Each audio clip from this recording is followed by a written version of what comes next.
Good morning, नमस्कार, पहला प्रणाम दोस्तों। स्वागत है आपका देवभूमि करियर पॉइंट पर। आशा करता हूं आप सभी लोग स्वस्थ होंगे, काफी अच्छी आपकी स्टडी चल रही होगी। तो देखिए दोस्तों, मॉर्निंग डोज पीवाईक्यू का आज पार्ट 10 है और इसमें देखेंगे उत्तराखंड जी के पीवाईक्यू। और जैसा कि मैं आपको लगातार पीवाईक्यू सीरीज उपलब्ध करा रहा हूं पिछले एक महीने से मॉर्निंग डोज में, और यकीन मानिए दोस्तों, अगर आप इस पीवाईक्यू डोज को फॉलो कर रहे हैं तो उसका फायदा आपको UK PSC and UK triple SC के सभी एग्जाम्स में मिलने वाला है। ठीक है, क्योंकि पीवाईक्यू में ना केवल हम पीवाईक्यू को देखते हैं बल्कि उसकी जड़ तक जाते हैं, उससे संबंधित जो अन्य फैक्ट होते हैं उनको भी मैं यहाँ पे डिस्कस करता हूँ। इसलिए ये सीरीज आपके लिए बहुत ज्यादा बेनिफिशियल होने वाली है। ठीक है, तो चलिए आज का सेशन शुरू करेंगे। आज देखेंगे उत्तराखंड जी के पीवाईक्यू पार्ट 10। पहला क्वेश्चन देखते हैं, निम्न में से कौन सा खनिज संसाधन भंडार लघु हिमालय में बजून खुरपाताल क्षेत्र से संबंधित है? तो आपने बताना है इनमें से कौन सा खनिज संसाधन है जो आपका लघु हिमालय में एक प्लेस है बजून और खुरपाताल, तो यहां पर पाया जाता है। तो बजून खुरपाताल क्षेत्र आपका नैनीताल जनपद में पाया जाता है। ठीक है, नैनीताल, नैनीताल। और नैनीताल में ये आपका किसके लिए प्रसिद्ध है? डोलामाइट मिनरल्स के लिए। ठीक है, ध्यान रखेंगे, ऑप्शन बी इसका राइट आंसर हो जाएगा डोलामाइट। डोलोमाइट बोलते हैं इसको, डोलोमाइट। डोलोमाइट देखिए आपका नैनीताल हो गया, उसके अलावा जो खुरपाताल क्षेत्र है नैनीताल का, इसके अलावा देहरादून में मिलता है डोलोमाइट। ठीक है, देहरादून, देहरादून के अलावा डोलोमाइट आपका मिलता है टिहरी गढ़वाल में, और इसके अलावा पिथौरागढ़ में भी आपका क्या है, डोलोमाइट आपको देखने को मिलेगा। ठीक है, ध्यान रखेंगे। चलिए आगे बढ़ेंगे। कुमाऊं के स्वर्णकारों के द्वारा किस क्षेत्र से बोरेक्स का आयात किया जाता था? तो देखिए बोरेक्स का आयात होता था भाई कुमाऊं के जितने भी हमारे गोल्ड स्मिथ थे, ये गोल्ड स्मिथ हमारे बोरेक्स को इंपोर्ट करते थे। कहां से? तिब्बत से। ठीक है, आप सभी को मैंने पढ़ाया है उत्तराखंड इतिहास क्लास में किस प्रकार से 1962 से पहले, इंडो चाइना जब वॉर होता है उससे पहले तक भोटिया तिब्बत व्यापार बहुत ज्यादा पॉपुलर था। भोटिया लोग तिब्बत जाके तिब्बत के सामान लाते थे जिसमें बोरेक्स था, जिसको स्वर्ण धूल वगैरह लाते थे, बोरेक्स लाते थे, सुहागा, बोरेक्स को कहा जाता है सुहागा। ठीक है, इसके अलावा ये आपका तिब्बत से बहुत चीज लाते थे, जो वहां की याक होती है, याक की डेयरी प्रोडक्ट्स हो गए, उसके अलावा और भी बहुत सी चीजें आती थी, वहां की जड़ी बूटियां, अन्य सामान। और यहाँ से भोटिया व्यापारी अपने सामान को वहां पर ले जाते थे, खासकर जैसे नमक वगैरह भी ले जाया जाता था। और ये सभी का आपस में ये क्या करते थे, विनिमय करते थे। उसमें कोई करेंसी तो थी नहीं, भोटिया लोग अपना सामान तिब्बत वालों को देते थे, तिब्बत वाले अपना सामान भोटिया लोगों को देते थे, यानी कि उसमें वस्तु विनिमय था। ठीक है, यानी कि अपनी जो सामान है उनको एक्सचेंज करते थे, वस्तु विनिमय। पैसा तो था नहीं उसमें, है ना, तो वस्तु विनिमय होता था उसमें। क्लियर?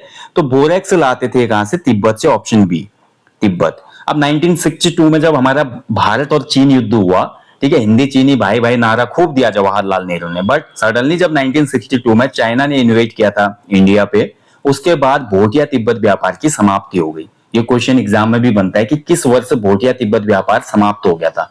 तो 1962 में समाप्त हो गया था। ठीक है, चलिए, उत्तराखंड राज्य में पहली खनन नीति की घोषणा कब हुई थी? ठीक है, तो राज्य की पहली जो माइनिंग पॉलिसी थी ये कब आई थी?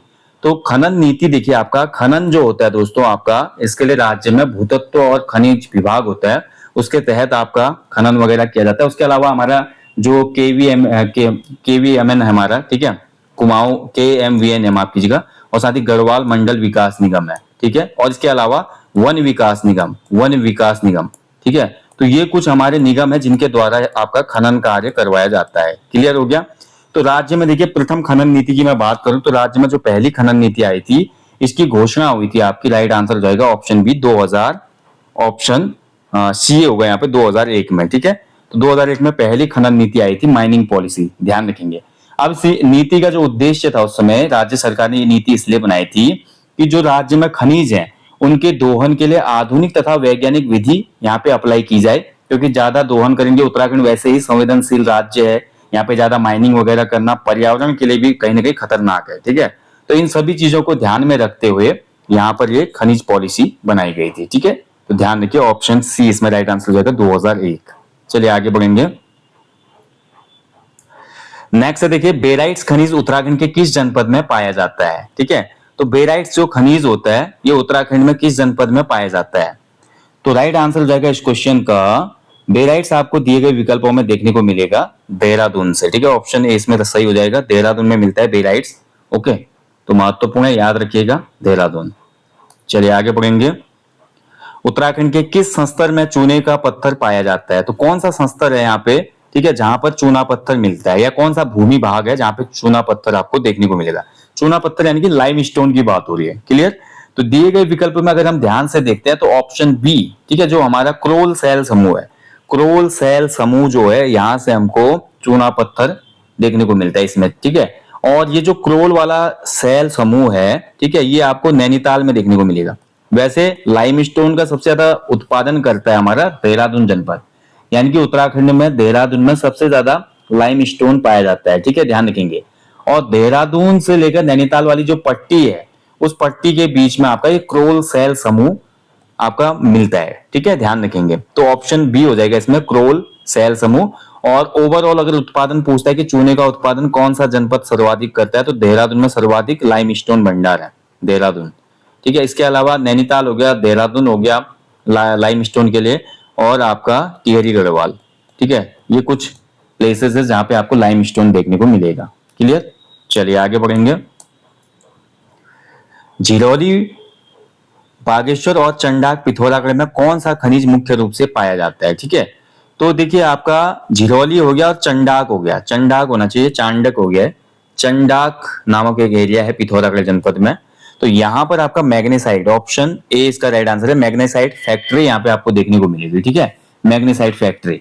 तो कुमाऊं मंडल में हमारा हो गया आपका झिरोली हो गया और पिथौरागढ़ हो गया, यहाँ पे आपको मैग्नेसाइट फैक्ट्री देखने को मिलती है, ठीक है, ऑप्शन ए हो जाएगा इसका आंसर।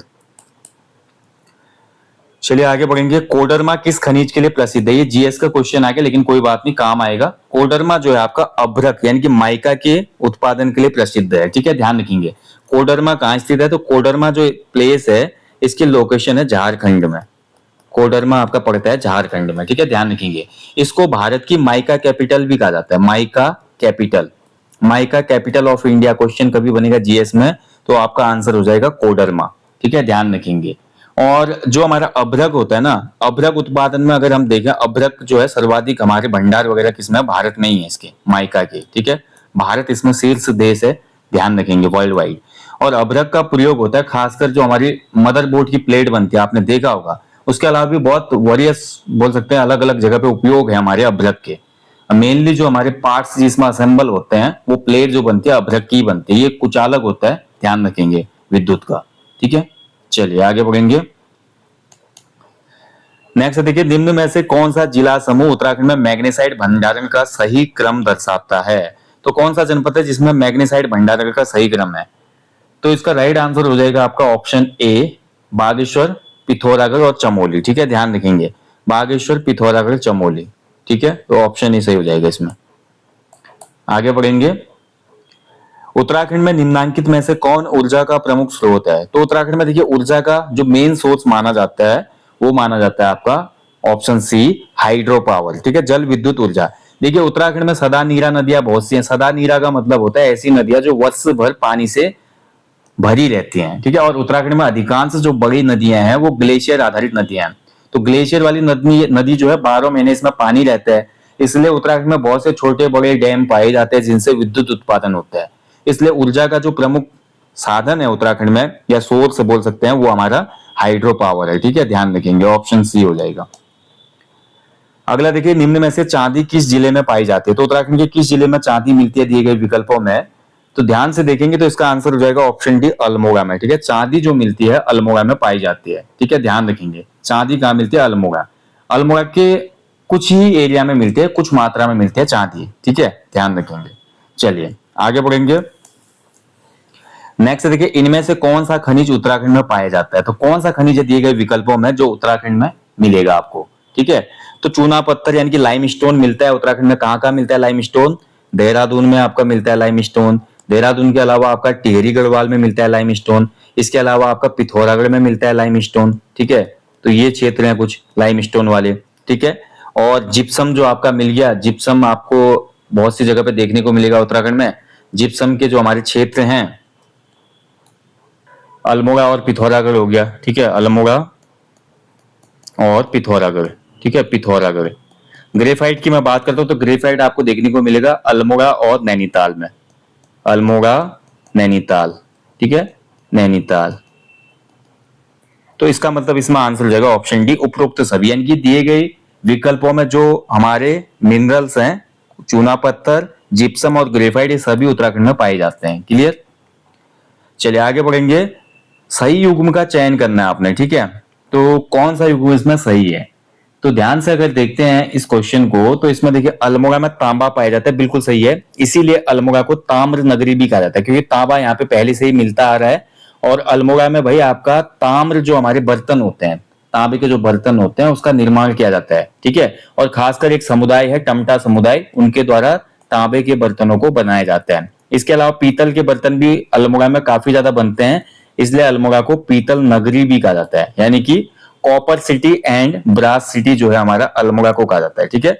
अब कोडरमा जो है अभ्रक के लिए, ये गलत हो जाएगा। हरिद्वार में कोई चांदी नहीं मिलती, ऑप्शन डी, ठीक है। तो कौन सा सही है बोल रहा है, तो सही युग्म केवल ऑप्शन ए में है, ठीक है, ऑप्शन ए हो जाएगा। आगे बढ़ेंगे। राज्य स्तरीय ऊर्जा पार्क उत्तराखंड में कहां पे स्थित है, तो उत्तराखंड में जो हमारा एनर्जी पार्क है वो कहां पे लोकेटेड है, तो एनर्जी पार्क आपका बनाया गया है देहरादून जनपद में, ठीक है। ऑप्शन ए राइट आंसर हो जाएगा, देहरादून। चलिए आगे बढ़ेंगे।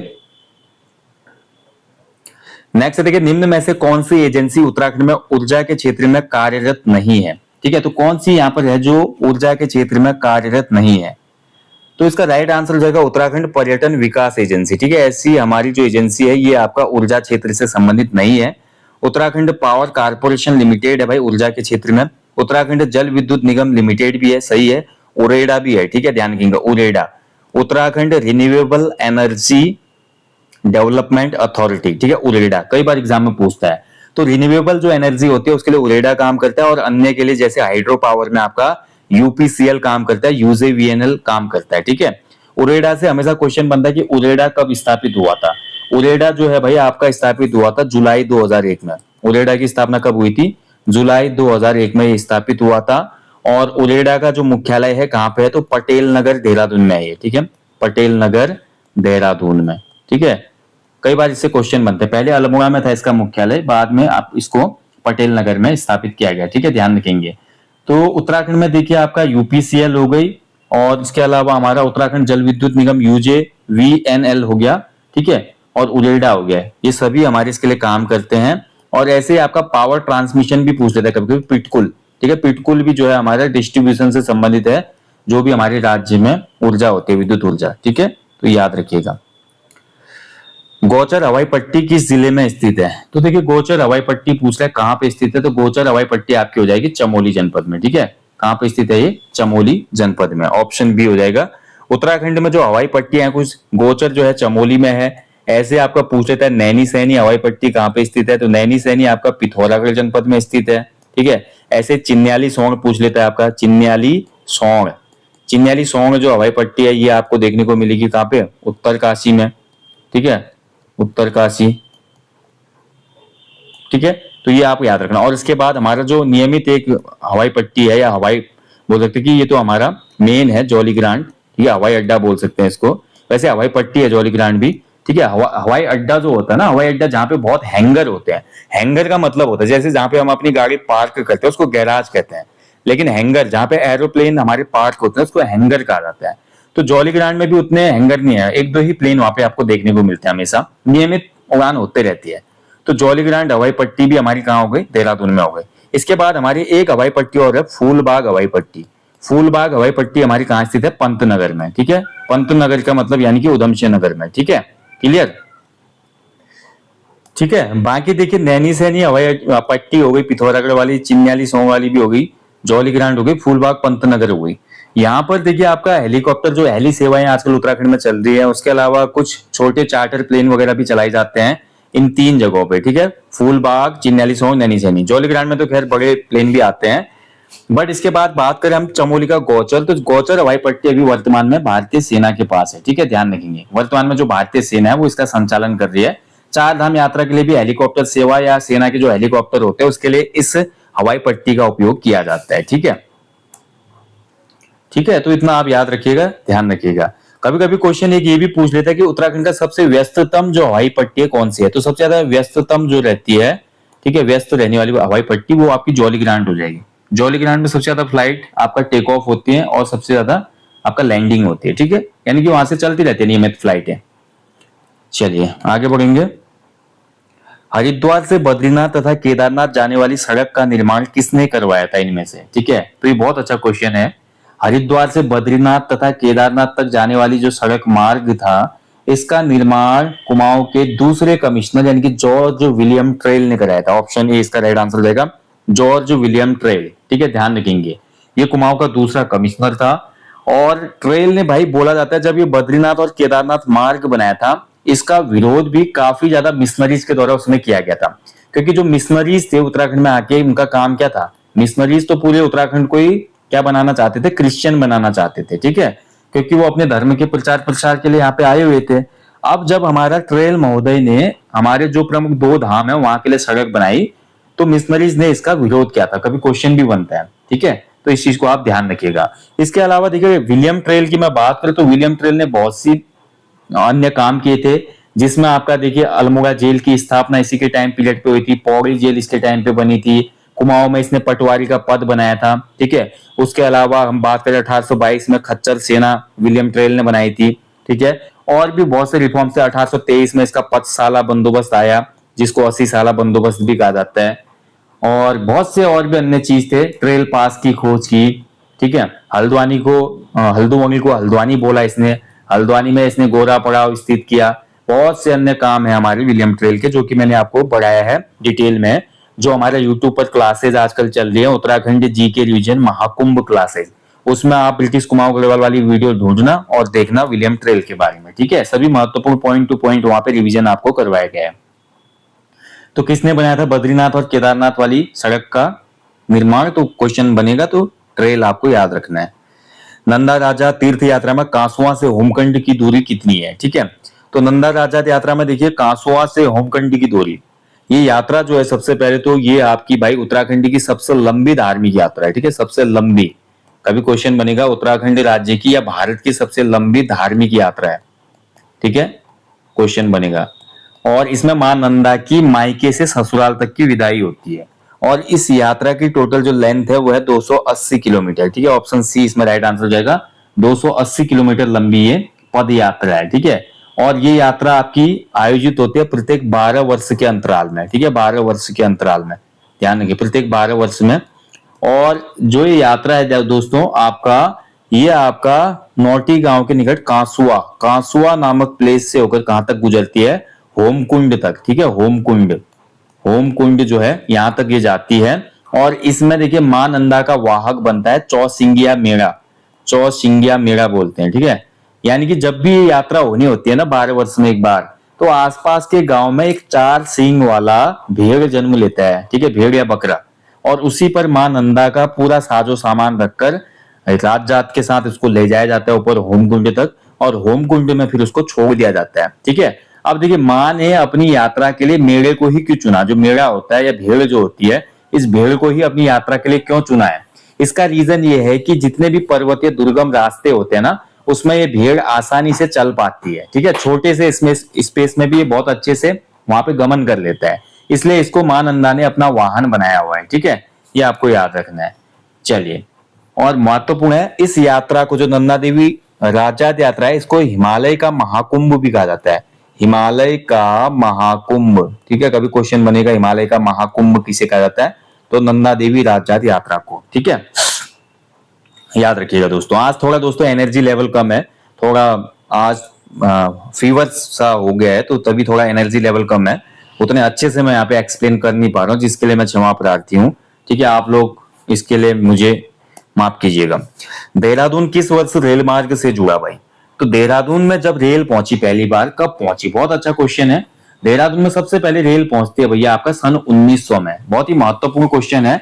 1900 में देहरादून में रेल पहुंची, ठीक है। देखिए हरिद्वार और देहरादून के बीच में एक ट्रैक को मंजूरी मिली थी 1896 में, 1896 में बोला गया कि हरिद्वार और देहरादून के बीच में एक ट्रैक बनाया जाए, और ये काम पूरा होते होते 4 साल लग गए, और 1900 में भाई देहरादून में रेल पहुंच गए। और इस रेल मार्ग को 1 मार्च 1900 से खोला गया था, ठीक है, 1 मार्च सन 1900 से इस रेल मार्ग को खोला गया था। और देखिए ये क्यों बनाई गई थी, इसके लिए भी एक महत्वपूर्ण आपको पॉइंट याद होना चाहिए। देहरादून में अंग्रेजों का रेल लाने का उद्देश्य था ग्लोगी परियोजना। मसूरी के जो भट्टा फॉल है, भट्टा फॉल में एक परियोजना ये बना रहे थे ताकि मसूरी में लाइट आ पाए भैया। मसूरी में लाइट के बल्ब जगमगाने थे, इसलिए इन्होंने ग्लोगी में एक परियोजना बनाई जो कि उत्तराखंड की सबसे पहली परियोजना थी। अब इस परियोजना के लिए बड़े बड़ी मशीनरी लानी थी, टरबाइन लाने थे, ठीक है। अब वो किसमें लाते हैं लोग, तो इन्होंने बोला पहले देहरादून तक हम रेल पहुंचाते हैं, उसमें मशीनरी आएगी, फिर इनको मसूरी तक पहुंचाएंगे, भट्टा फॉल तक, ठीक है। फाइनली इसी वजह से रेल यहाँ पे जल्दी आ पाई थी देहरादून में। और दूसरा रीजन यह भी था कि जो मसूरी था इसको अंग्रेजों ने काफी ज्यादा डेवलप कर लिया था। जैसे नैनीताल के निकट काठगोदाम में भी रेल आने का यही कारण था, क्योंकि जो नैनीताल क्षेत्र था ना वो ब्रिटिशर्स को या गोरों को बहुत पसंद था, तो काठगोदाम तक रेल आने से उनके आवागमन में सुविधा हो गई। आप देखिए ध्यान से दोनों पॉइंटों को समझिए। हमारा कुमाऊं क्षेत्र का जो हमारा प्रवेश द्वार है वो काठगोदाम है, और यहाँ पर देहरादून भी दून जो है द्वार क्षेत्र माना जाता है। यानी कि लास्ट रेल इन्होंने अपने हिल स्टेशन के नीचे तक पहुंचाई है।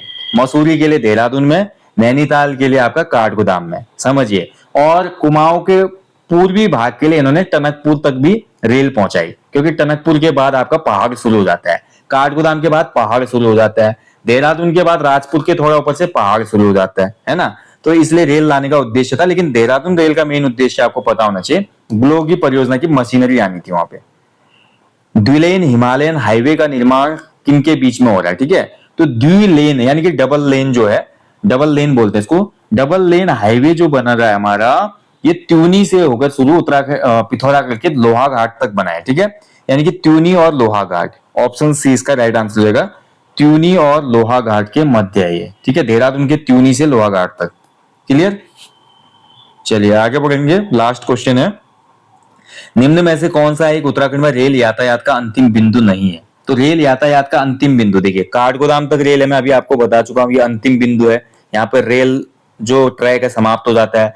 कोटद्वार में भी आपका रेल ट्रैक समाप्त हो जाता है, ये भी अंतिम बिंदु हो जाएगा, ठीक है। देहरादून में भी आपका रेल ट्रैक समाप्त हो जाता है, ठीक है, देहरादून रेलवे स्टेशन पे, उसके पास फिर आगे को नहीं है।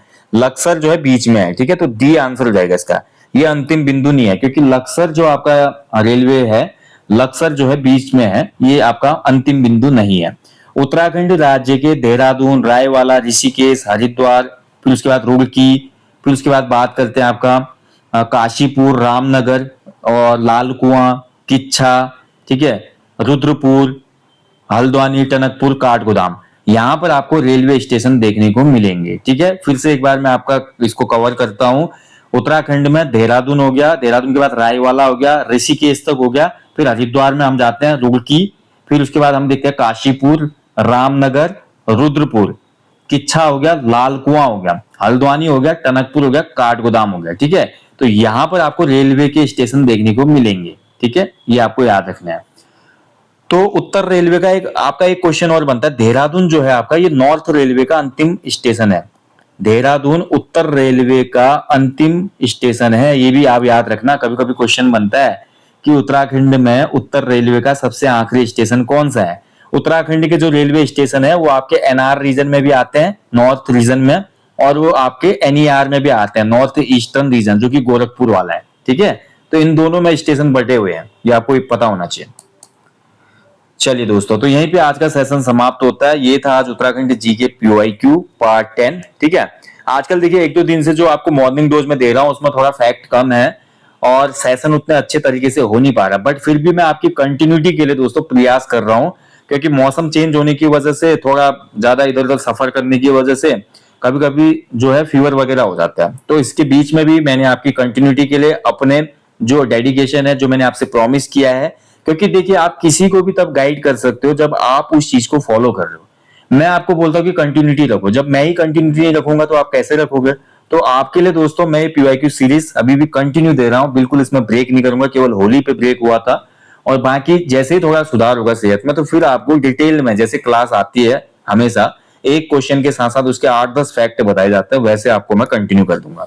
बाकी आज की क्लास में अगर किसी भी प्रश्न में आपको डाउट है या कोई भी गलती मुझसे हुई है तो मैं क्षमा प्रार्थी हूं, लेकिन आप लोगों से निवेदन है कि आप उस क्वेश्चन को जरूर कमेंट बॉक्स में लिख दीजिएगा, ठीक है, ताकि मैं कमेंट चेक करूं आपके, और नेक्स्ट सेशन जब आएगा उत्तराखंड जीके पीवाईक्यू का अगला पार्ट जब आएगा उसमें उस क्वेश्चन को करेक्शन कर पाएंगे।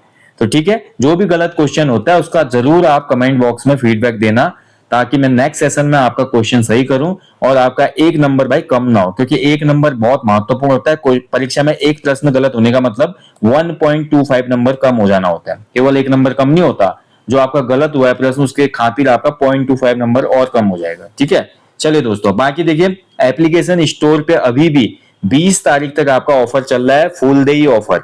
फुल डे ऑफर में आपका सभी कोर्सेज पे फ्लैट 20% ऑफ है। Test series, Uttarakhand GK course, सामान्य हिंदी कोर्स, या आपको सभी चीजों का कोर्स लेना है, न्यू कॉम्बो कोर्स, या ओनली जीएस कोर्स लेना है, या कोई भी टेस्ट सीरीज लेनी है। अभी उत्तराखंड पुलिस की और फॉरेस्ट गार्ड के लिए न्यू जो हमारी फुल लेंथ प्रैक्टिस सेट है वो सीरीज लॉन्च नहीं हुई है, वो जल्दी ही लॉन्च हो जाएगी 2-4 दिनों में। आप लोग वेट करें, तब तक अपनी स्टडी करते रहें और बाकी जो भी सेशन और टॉपिक हमारे चैनल पे आ रहे हैं उनको फॉलो कीजिएगा। जल्दी मिलते हैं दोस्तों, अपना ध्यान रखिएगा। मौसम चेंज हो रहा है, होली में भीगने की वजह से ज्यादा देखिए मौसम में अपना ध्यान न रखने की वजह से आपकी पढ़ाई में व्यवधान आता है, तो आप लोग अपना ख्याल जरूर रखें, क्योंकि हेल्थ इज वेल्थ। ठीक है, पढ़ाई भी करें, अपना ध्यान भी रखें। मिलेंगे आपको जल्दी नेक्स्ट सेशन में दोस्तों। हमेशा की तरह बोलूंगा, अपने जीवन में एक पेड़ लगाएं और लोगों को इसके लिए अवेयर करें। Thank you. जय हिंद, जय देवभूमि।